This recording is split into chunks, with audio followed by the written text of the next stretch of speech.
Hello and welcome to Between Two COOs, where phenomenal chief operating officers come to share their knowledge, advice, and at the very end, a crazy story. I'm your host, Michael Koenig, and occasionally I like to bring on people in roles other than COOs to bring their perspective. And today we're going to dive deep into refining the operations of remote companies with Daren Murph, also known as the Oracle of Remote Work by CNBC. He serves as Andela's VP of Workplace Design and Remote Experience. Prior to Andela, Darren led workplace strategy and operations at Gitlab, scaling the world's first fully remote company to IPO. And he helped pioneer that head of remote role. So needless to say, he knows his stuff and is expert on remote operations. So Darren, thanks for being here. Yeah, of course. Thanks for the gracious intro. My pleasure. So as I mentioned, I'd really like to focus this discussion on the operations that lead to success for remote companies versus getting into the discussion of, are we going to go back to the office or should companies be remote? Does it sound like a plan? That's a great plan. Thanks for setting the stage. The reason is that I think this will be really helpful for the companies that are currently remote and staying remote, and the companies that are debating whether to go back into the office. I think we can maybe help them refine and potentially stick with remote. Needless to say, both you and I love remote work, have both been remote for who knows how long, and see a lot of benefits into it. But I think we also acknowledge that it might not always make sense for every company. Yeah, eyes wide open, open minds, open hearts. You can make healthier decisions. Perfect. Now we've got all of the foundational stuff done. Time for an actual question for you. You once told me that communications, and for our listeners, yes, Darren and I do have some familiarity. We are not having our very first meeting right now, but you once told me that communication is the secret to successful remote operations. Can you explain that? Yeah, specifically low context communication. Another way I've used that term is saying low context communication is the dark horse resume skill of the next decade. And so there's a couple of questions there. Why is that? But more importantly, what is low context communication? It's a way of thinking and communicating that assumes that your recipient or audience has low to no context, hence low context communication. So it's a bit paradoxical. It means that you default to communicating with a high degree of detail or precision, assuming that people are starting from scratch. So why do you do this? When you can't use a synchronous meeting or the office as a communication bridge, you have to assume that people in different time zones across the ocean may need to loop themselves into a project or loop themselves into a train of thought. As you're trying to gather input, you have to convey enough information so that there's context there for people to give their perspective or move that piece of work forward. If you lack this, then the only way to solve it is to have a huddle or a synchronous meeting to bring someone up to speed. In corporate speak, I'm sure we've all heard this. Hey, let's touch base so I can bring you up to speed. In great remote teams, you communicate proactively in a way that allows people to essentially bring themselves up to speed. Low context communication, which I love the name of, but if I'm understanding this correctly, it means not assuming that someone knows what you're talking about. And so laying that baseline, is that a way to sum that up? For sure. And it also requires that you convey the information in a scalable way. Now, this could be through the spoken word, but it needs to be captured in a tool like Loom so that you can easily share it with the entire organization in one click, or documented in a knowledge base or some sort of tool that would effectively allow you to scale. The issue with even low context communication in a small, tight-knit group is that even if a few people understand deeply what you're speaking about, it then becomes difficult to scale. And in a remote company, you're almost always working across time zones or with people that are working non-linear days. And so low context is critical, but also conveying that low context communication in a scalable way is really, really important. Part of that scalability has to do with the detail, length, and breadth of the conversation that you're giving. If you have to assume with every single question that you have that, oh, this person doesn't know what I'm talking about, is that then scalable because you have to write so much, or you have to have a really long Loom video or things of that nature? It builds upon itself. So communication in a remote team really aligns to compounding interest, if you will. And so if a company it starts building up a knowledge base. It documents things like values and culture. What do we believe in? How do we do work around here? These are kind of essential pillars that need to be documented at some point. And then every other piece of communication stacks on top of that. It compounds on top of that. And so there is a baseline level of understanding when you onboard someone into a company, you hopefully onboard them into a base level of what is established in that company. And then individual questions on top of that would compound. But of course, situational awareness would say the answer to every question is, quote, it depends. And it truly does depend on how long a person has been there, how long they've been in the department, what they may or may not know about a situation. But you cannot go wrong by over communicating. There's really not such a thing as too much context. Now, of course, this might take longer for you to convey, but it will hopefully make things more efficient by going slow to go fast. Essentially, don't assume that someone is at where you're at. You have to bring them along to get to where you're at, if that makes sense. There's a clarification that I want to make there. You said the assumption is you, as in the human, has to bring them along. When done well, systems will bring them along. So here's what I mean by that. Many co-located or office-centric organizations optimize for the speed of knowledge transfer. How fast can person A tap person B on the shoulder or get a meeting with person B and articulate things to each other, transfer information from one brain into the other? But that's not scalable and it doesn't really work well in a distributed workforce.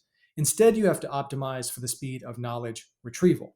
So we're moving from the speed of knowledge transfer to the speed of knowledge retrieval, as in how fast can person A and person B tap into a knowledge base or some sort of system where they can find enough information to iterate and move work forward. There's a lot to unpack there in prerequisites when it comes to knowledge management and the power of documentation. But all of that goes back to communication. If you're just rehashing things instead of continuing to add layers and document as new questions and scenarios comes up, then this becomes completely unmanageable. Okay. And I love that you got to knowledge retrieval and the systems, because that's really what we want to dive into here. And of course, I'm speaking to the guy who probably had a pretty big hand of designing Gitlab's extensive remote handbook. That thing goes on for 1,000 pages. Who knows what it was, which over however long Gitlab has been around is not surprising that it would grow to that length. What I'd like to ask about now is that type of documentation and giving it the context of where we're at right now, and in terms of being companies that are fully remote but wanting to learn how to do it better, or companies that are remote right now, maybe it's not working out and they're considering going back into the office. How do we need to think about knowledge bases, documentation, retrieval, and where do we even start at this point? The important mental framework to embrace here, if you're deciding between models, is to get really deep conviction about this. Are you treating remote work as a perk or a work from home policy? Or do you see remote work as a technology, a product, an operating model? Because you will engage with those two things very differently. A wellness plan might be a policy. We do these things to ensure wellness throughout our organization, but it is not a full-blown operating model that dictates what tools that you use, how people communicate, how teams make decisions. Remote work done well transcends being a perk or a policy and becomes an operating model. And I think too few organizations are recognizing that. And what they're doing is they're putting perk level investment and expecting product level results. And that misalignment is incredibly frustrating And if they don't acknowledge that, that's why a lot of organizations will simply snap back into the office, because that is the operating model which is already established. It actually has very little to do with that physical piece of real estate. What it represents is the operating model that they were already used to. So I say all of that to say you really need to take this framework to heart, because you will look at remote work as something that can be tested, that can be experimented, that can be evolved, that has two-way doors where you walk through an experiment, you learn something, maybe you walk back through the door. This is very different than just a one-pager. Now, how do you set that up? It really begins with process definition, which then feeds into a rigor around documentation, which then feeds into culture, connection, and belonging. A lot of companies right now are saying, we don't feel connected. We don't feel like we belong as a remote team. Why is that? But they're starting from the wrong end of the proverbial nail. The actual head, where they should start, is all around process definition. Is it defined how people work together? Do you even have a knowledge base, a tool like Almanac or Guru or Notion or Slight? There are many of these, and they all do the same thing in slightly different ways. But you have to have that tool in place, because in the absence of a physical office, this digital knowledge base is essentially the shell that houses your company. You mentioned the Gitlab handbook. If you Google that, it's public. And when you start digging through it, yeah, you may pick up some pointers on how to do this or that. But when you zoom out one level, what you really see is this is the operating manual to the company. Instead of having to go to a physical office to understand the operating rhythms and the mechanics of how this company actually does business, it's written down. That way it can scale to every household and every office in the world. This is very daunting for a lot of companies that are thinking, wow, we want to go distributed. So that means we need to write down our operating manual. But where do we start?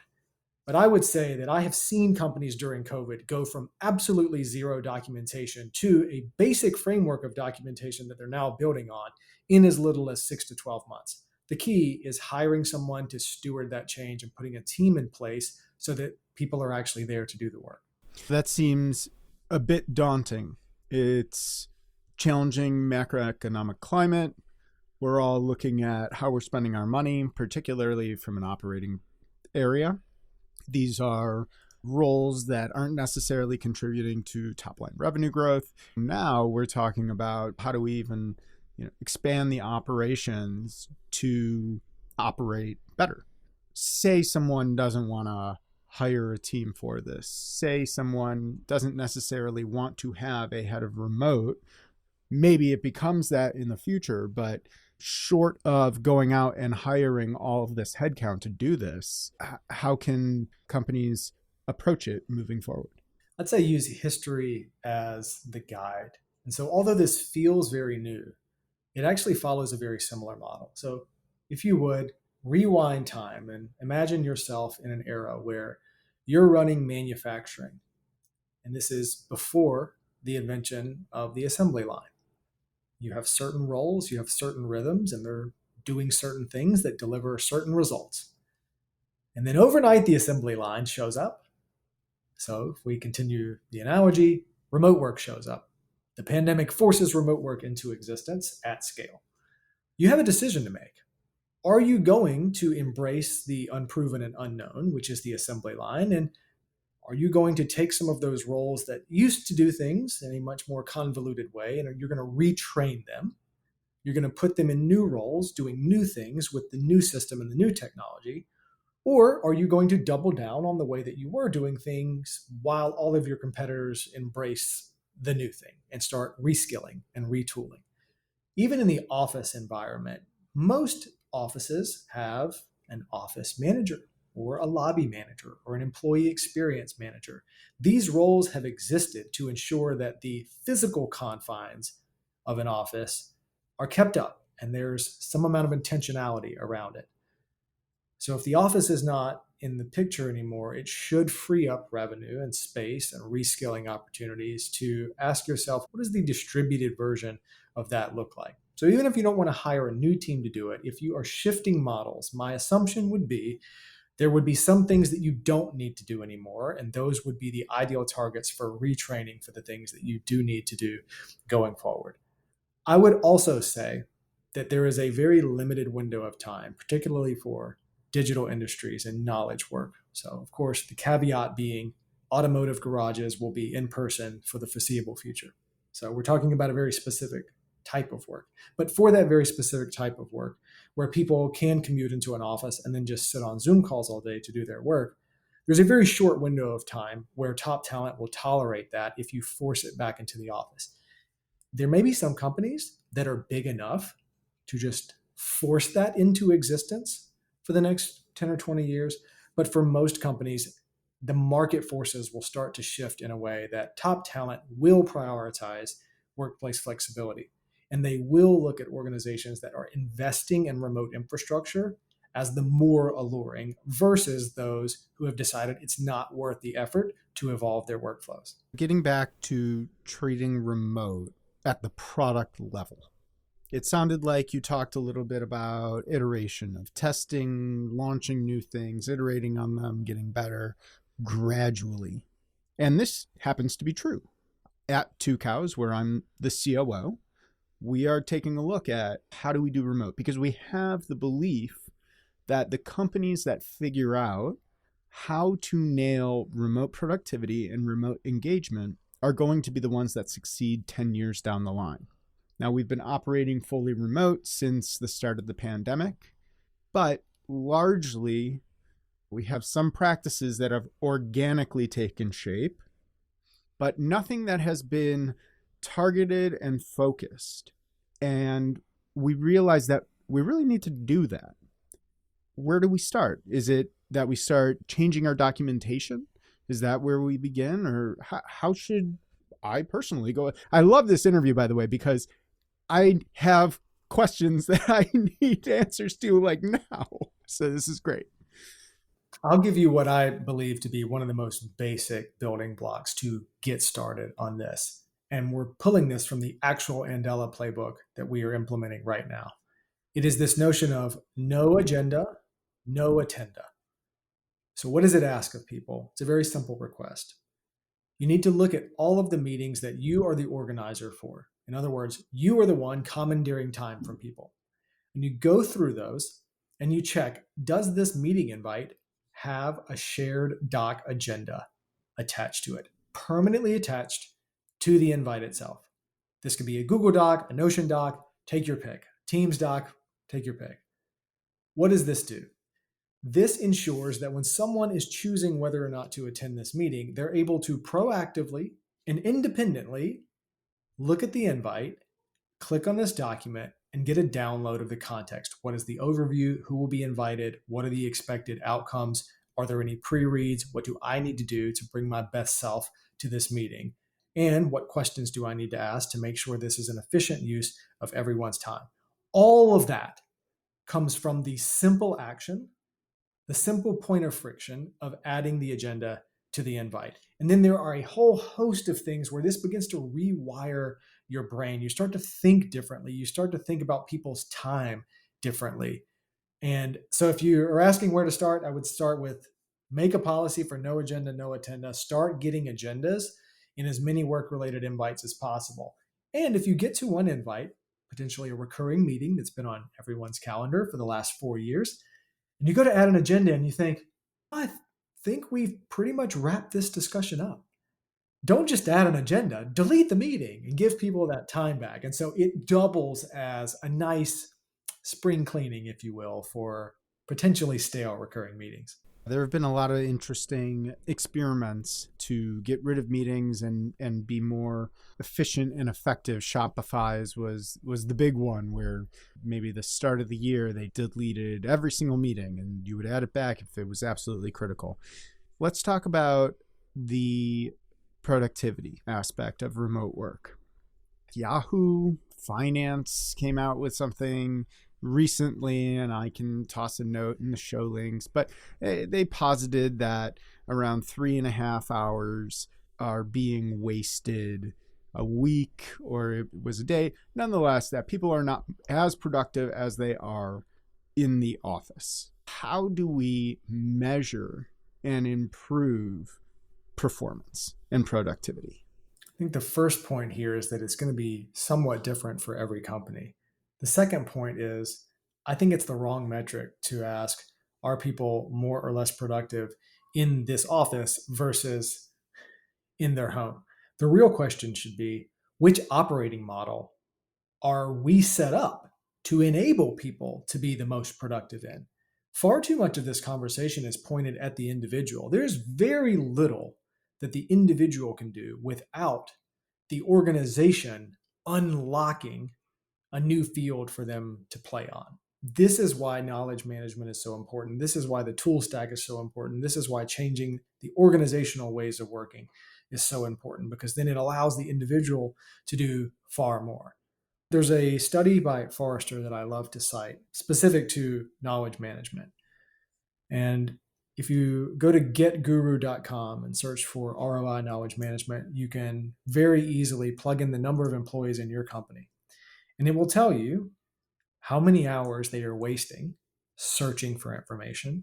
It will tell you how many hours they are wasting responding to customer questions again and again that should just be documented so they can be scaled, and how many hours they are wasting in meetings that are primarily FYIs, status updates, or loop ins. Those are just three things. And most people listening to this podcast who are working in any type of corporate environment are probably nodding and thinking, yeah, I can think of quite a few hours that I've wasted. So a lot of this is the ROI comes from a savings in not wasting time doing things over and over and over again. And I would argue that this has always been true. But at the time we're recording this in June of 2023, it has become exponentially more important. And here's why. Generative AI is now a very compelling, very real thing that is evolving rapidly. But the key thing about generative AI that very few people are saying out loud is that it is only as good as its underlying data set. And so companies now are imagining this world where they can hop into Teams or Slack and anyone using common language can ask, what is our company's expense reporting policy? How do I think of a new project and get it pitched to executives? These are amazing questions that you would love to be able to ask an AI-based service within your company. But here's the thing. If you don't have the answers to that documented in a knowledge base that it can reference, it doesn't work. And so I have long argued that knowledge management is important because it enables people to work more efficiently and live better lives. But now with AI, it is actually a prerequisite for your company to truly become AI enabled. You first have to invest in creating the data set that it will reference. I love that. Many of us are looking at generative AI and saying, okay, how does this change how we do certain processes? The majority of the context that I have been in is how do we use ChatGPT to do more faster? But it's really started picking up speed, the conversation in terms of how do we take proprietary data sets and do generative AI with those. So what you're talking about right now is taking a proprietary data set. It just happens to be the shared language lexicon and operating procedures that a company has in a remote environment, or that's even applicable within an in-office environment. Correct. And I think it's worth restating that last sentence, which is if you go far enough down this road, you start to realize that great remote first principles are simply great business principles. So even for organizations that have decided you want a fully in-office culture, that's the culture you want to create. Those are the types of people you want to attract to your organization. It's still going to be useful for you to have a knowledge base that an incoming employee can say, what should I expect the first week of onboarding? Whether you're in office, whether you're remote, whether you're somewhere in between, the more that is searchable, the more accessible and scalable that it becomes. Let's talk about onboarding. Paychex, one of the largest HR and payroll companies out there, they came out with a study on the importance of onboarding and its correlation to new employees quitting within their first year of work. They found that remote employees with a poor onboarding experience are 115% more likely to quit in that first year than those in office. Of course, that's a relative figure, right? So we should always take caution with them. But nonetheless, it highlights the importance of onboarding new employees because that is that first interaction that they have with the team and with the company. But you have to do it very differently in a remote setting. How should we be thinking about crafting that new employee onboarding experience? It really goes back to putting yourself in the shoes of someone who is enthusiastically joining a new team with no context, no background information. They don't have the legacy that someone who has been there for 1, 2, 10 years would have. And so you have to ask yourself, what would I want to know if I were coming in fresh? What about our culture needs to be put forward front and center? What might people need to unlearn so that they can learn how we're going to go about this? I would argue that remote onboarding may take a bit longer, but the long-term benefits of that are you create a far more retentive type of environment. Now, I've seen great onboarding through knowledge management systems that enables you to point people directly into what is essentially the operating manual that they will continue to operate in. So the more integrated you can make that experience, the better. Think about it from the office standpoint. You don't want to onboard someone in a side satellite office for the first 2 weeks and then actually have them do all of their work in the main office. And so I would port that same mentality over to the virtual space. Whatever onboarding you can do within the knowledge base that people will be working in, the more familiar that they can go ahead and get with that tool. But I think it's also that stat is not surprising at all to me, because what it points out is remote talent has more options. And it makes you think, how many subpar in-office onboarding experiences were simply tolerated because the bar to move and relocate and get something new was simply too high? So people said, it's a sunk cost. I'm already here. It's too expensive to think about changing again. I'll just deal with it. Remote removes a lot of that friction. So it demands that organizations are even better because their switching costs are much, much lower. And I actually love this transfer of power. I said during the pandemic that the pandemic itself has triggered the greatest transfer of institutional power that I have ever seen in my lifetime. But I think it's very healthy because it puts more accountability on organizations to become more disciplined, less dysfunctional. I would argue that everyone in the organization, even shareholders for public companies, would appreciate that. So it's a forcing function. Yes, it's a bit uncomfortable. Yes, it's a lot of change you might not have asked for, but it is moving toward a more disciplined direction. There's another aspect to it. And by the way, I love and agree with everything you just said. I want to push back, though. In a remote environment, there is a real challenge around engagement, and in particular, the personal interactions. You and I are not in person right now. You've got a really cool base in your background. I've got a couple of cows since I'm with 2 cows. Big difference. But nonetheless, we're interacting in this 2D environment, and it's for a very set amount of time. We couldn't go, hey, let's get a drink after work. We could. We would just be in 2D again in front of our screens. With an onboarding experience, say it's just atrocious. However, you're meeting people, you're meeting colleagues. And that's a big reason people will stay at a job they don't like, because they love their team. They enjoy the people that they get to work with. And that can compensate for that really bad onboarding experience. I bring this up because it's the next path that I want to go down, which is engagement. How do we have the personal connection? How do we create that camaraderie in that team? Well, we have to say the quiet part out loud, which is it's different. And it's okay that it's different. I look at the field of education as a great example. You can go on campus for 2 to 4 years and get an MBA, and you'll meet a lot of great people and a lot of great professors. And that is a very discrete experience. And then at that same university, you can go get an online MBA, same credentials, maybe even the same professors.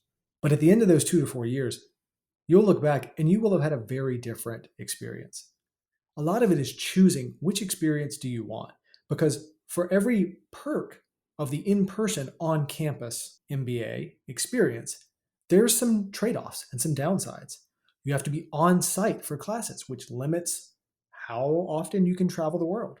It limits where you can live. Maybe it's 3,000 miles away from family. This is going to be a trade off that you have to make.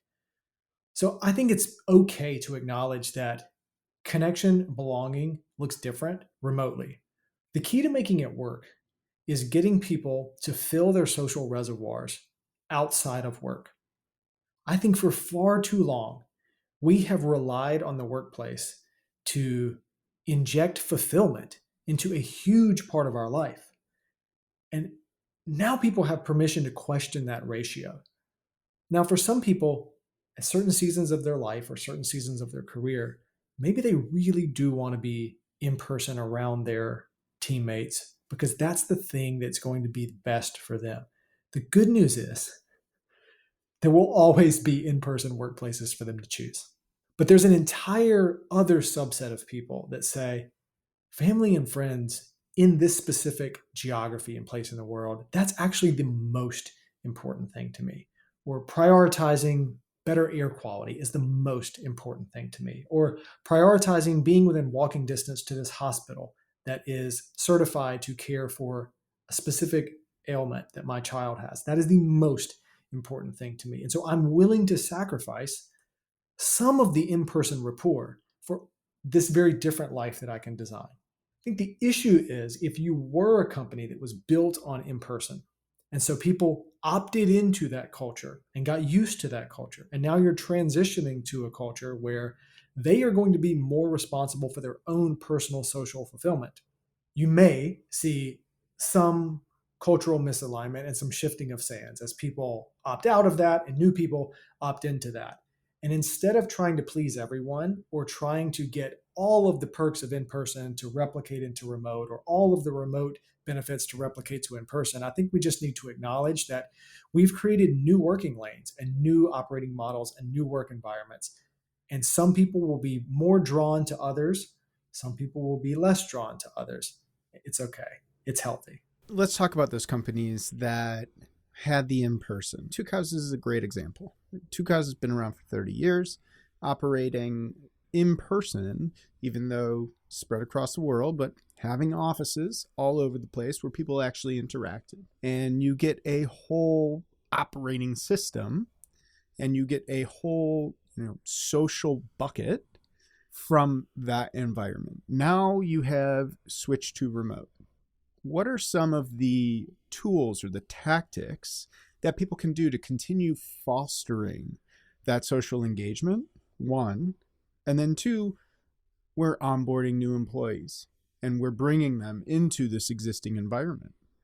How do we help them get involved and become engaged in an existing culture? I'll say two things. One, virtual experiences are getting way better. You got to remember that 5 years ago, the total addressable market for virtual experiences was so tiny that there weren't a lot of options out there. Now, COVID has created product market fit on a whole different scale. So you have organizations like Luna Park, LUNA. They allow teams around the world to host their own game shows with actual comedians hosting in studios in New York. It's a phenomenal experience. So if you have not engaged with Luna Park and you're trying to bring your team together, highly recommend looking them up. So start there. Luna Park, you can't go wrong. Every team that I've ever known to try that out, this is amazing. We're doing one once a month. So virtual experiences are getting better, starting with examples like Luna Park. But then there's the other side of it, and I'm really glad that you pushed on this, which is an in-person strategy is an essential part of a remote strategy. Now that you frame it this way, I understand that the last segment I just shared, it may be possible to assume, hey, you're designing an environment where people never have to be together. I would not recommend that. If you're looking for an example of what to do, Dropbox is a phenomenal example of how to do this right. Dropbox was a predominantly in-office culture prior to COVID. They shifted to what they're calling virtual first. They're maintaining a few Dropbox studios, a few pieces of real estate around the world, but virtual first is now their default. But some of the real estate savings that they have from shutting down some of these massive offices, they're repurposing into budgets to get people together on some sort of cadence. And so what they're doing is they're supplementing the day-to-day virtual with occasional experiential in person, which is very intentional. It's for breaking bread, it's for building rapport. Yes, some strategy sessions, but mostly just for hanging out.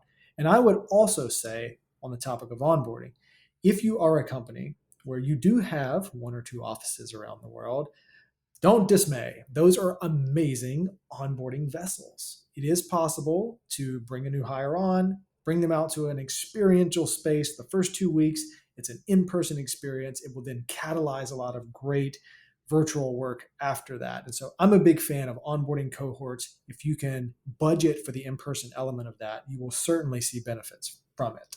That's another thing that we've been looking a lot at. And back when I was at Automatic, which is another company that has been remote since remote really started to take off back in 2006. And I'll note that it's a company that was remote from inception. One of the things that we did was each team would just pick a place in the world once a quarter, go get together. I love how you said break bread, but yeah, break bread and just bond and get that going. And then the whole company would get together once a year. It was amazing. I got to meet incredible people, travel to incredible places.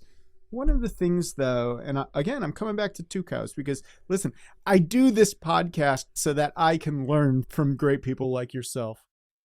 At Two Cows, we're keenly interested in our carbon footprint and making sure that we're being good stewards and doing our part to get to net zero emissions. There are 51 billion tons of greenhouse gases emitted every single year. Around 2% comes from air travel alone. That's 1 billion tons of greenhouse gases that come from flying. And it's something that we've measured. There are very cool tools and companies out there that do it. Although we're remote, we have this incredible tug of war right now. We understand the value of getting folks together, but at the same time, air travel is a massive contributor. How should we think about this? I will go out to Toronto, which is where our headquarters is. Granted, the majority of folks in the company are located in the Greater Toronto area. That's great. However, there's a pretty good segment of my team that has not had the benefit getting together like that. How should I be thinking about this? I'm a big fan of boring solutions. So I'll try to find the most boring solution and use it. I think offsets are a great place to start. If you are not familiar with a company called Pachama, Pachama, they are essentially designed to do exactly this. And they give you an amazing ability to choose where you want to invest in carbon credits. Is it the be all end all solution for every company?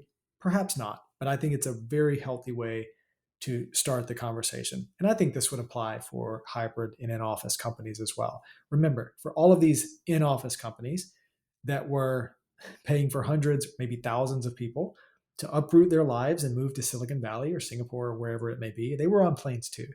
And so to whatever degree you can be the way you used to be versus the way you are now, and then do the math with the credits, I think that's a great place to start. I would say that even that industry will probably continue to evolve and help us to have better answers for this question. We've got a lot of great tools here. We've got Luna Park for digital experiences. We've got Pachama for carbon offsets. We've got Notion or Guru for knowledge management. We've talked about productivity. We've talked about engagement. We've really been all over the place. I do like to take some questions from the audience. This one comes from my CEO and the founder of Two Cows, Elliot Noss. And it comes from our one-on-one that was maybe 4 hours ago. Elliot is looking at the challenges around how to engage people who are new into the workforce, right, with someone who has been there for a couple of decades. And we talked about this, but this is getting very specific. What would a good system be for those new folks that are coming in, whether they're a new college grad or who's very early in their career? And how do we get that engagement going? Again, big fan of boring solutions. So I think this can be done at scale or not at all at scale, but the actual mechanism would be roughly the same. Regular office hours. Imagine scheduling a once a month 60 or 90-minute office hour where maybe you have rotating senior leaders if you don't want the same bucket of senior leaders on there every single time. And part of onboarding is that for the first 6 months, people are auto invited to this meeting, every single instance of it for 6 months. And then maybe it automatically fades off after that and they can optionally continue to join. This is the scalable solution where it's a group session, there's an agenda attached to it. And so anyone who's new to the company can proactively add questions to this agenda. They can show up in the synchronous meeting, and it almost acts as a group mentor type of session. Now, the version of this that doesn't scale is you pair every new hire with a senior leader, but of course you have to be mindful of bandwidth there. But I have seen some really phenomenal group mentoring sessions, and it really breaks the ice and creates the psychological safety for all of the new cohort or the new hire cohort, because there's this understanding that we're a bit lost and we're learning together. And we appreciate that the company has a framework, has a system in place to directly connect us with people who have been here longer and have opened the space for us to ask questions to them. I love that. Okay, noted. I think we'll have to do that. Last question until we get into the real last question, which is the favorite one. But for now, I have a town hall coming up in 3 weeks. One of the things that I've liked to do in town halls is a breakout room. I generally give people a random question, things like, if you could have a superpower, what would it be? And it can't be the superpower to create whatever superpower I want, even though that's my answer. Before we started, I asked you which animal is the rudest, if they could talk. So this is a fun way, and we do breakout rooms and people get to chat with each other and meet new people, travel the world, right? What are some other ways to have effective town halls that are engaging? First, I'll say that the Komodo dragon was the answer to that other question. Komodo dragon would absolutely be the rudest of all animals. If you have any questions about that, there's a scene in Skyfall that confirms my suspicions about the Komodo dragon. Look, I'm going to give you an answer that might sound like a cop-out, but it's really not, which is open it up and ask people. I would actually crowdsource the answer to this. And the reason is every company is so different on what resonates and reverberates throughout the company. And what I've even seen in Andela is as we've open sourced this, we have found people all across the organization, not just in product or engineering or people, but all over the place that are just people. And they've heard of things or they've seen things or they saw a friend share something. And there are so many new tools and ways to do it, like Luna Park, for example, that I think I would be selling you short to say, here's a thing that you should do. Well, I'll give you Luna Park. That's a good place to start. But just by opening up that conversation to the organization, that in and of itself creates engagement. And then what it also does is if someone in the organization who may feel a bit hidden, maybe they're a junior employee or their work isn't very visible, if their tool or their approach is chosen, it's an amazing way to celebrate them on a big stage. Someone at Andela shared this awesome framework on town halls, which is teach, inspire, and learn. And if you can do all of those three things, then you're doing something right. And so I'd say it's a way to inspire people, and also you'll learn about new tools, and maybe you can teach someone in that. It doesn't have to hit all three, but it's a good framework, I think. Okay, and now the last question is my favorite to ask, and I ask every single person here, and it's, look, we've all had those moments where, especially in leadership roles, we've come across something new and just thought, never thought I'd see that. Is there one that comes to mind that you can share with us? Yeah, I'll share an experience I had at the World Economic Forum a few months ago. So there was a growth summit at their headquarters. And after 2 days there, what I realized is that with C-level leaders, heads of academia, heads of state, people that literally run countries, if you boil it all the way down, the only difference between those folks who are making decisions that influence the entire world and everyone else who's listening to this podcast is a belief that anything can happen if you find the right partners. It was such a groundbreaking realization for me that the attitude of believing there is no ceiling. Go back to the Matrix. There is no spoon. There is no, this can't happen. That attitude propels people to being curious and finding other people, whether it's a private partnership or a private public partnership, or just finding the right people to get around the table and galvanize them towards, let's solve this thing. They just had an attitude, a dogged determination to find people who were smarter than them or that understood things that they didn't or could open up their blind spots. And they were determined to put the right group of people together to make things happen and make progress. So I don't know if that's the most direct answer to this question you've ever had, but it has been an awesome frame breaker for me. Whenever I run up against something that I feel like is an absolute dead end, I remember that environment and I think, no, it's probably not. There's probably one more thing that I haven't considered. There's probably one more person that I could ask. And so if you're stuck on something, that's what I would encourage you is try to open up the net just a little bit wider and see if you can find someone who'll contribute to whatever issue is stumping you at the moment. That's great.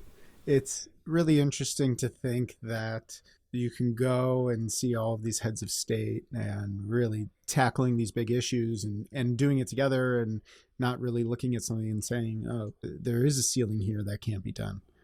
Yeah, it's pretty cool. That is a never thought I'd see that moment for sure. I love this conversation. I'm so appreciative of your time and thanks for joining me. Where can people go to stay up to date with you? Yeah, thanks for the opportunity. Find me on LinkedIn.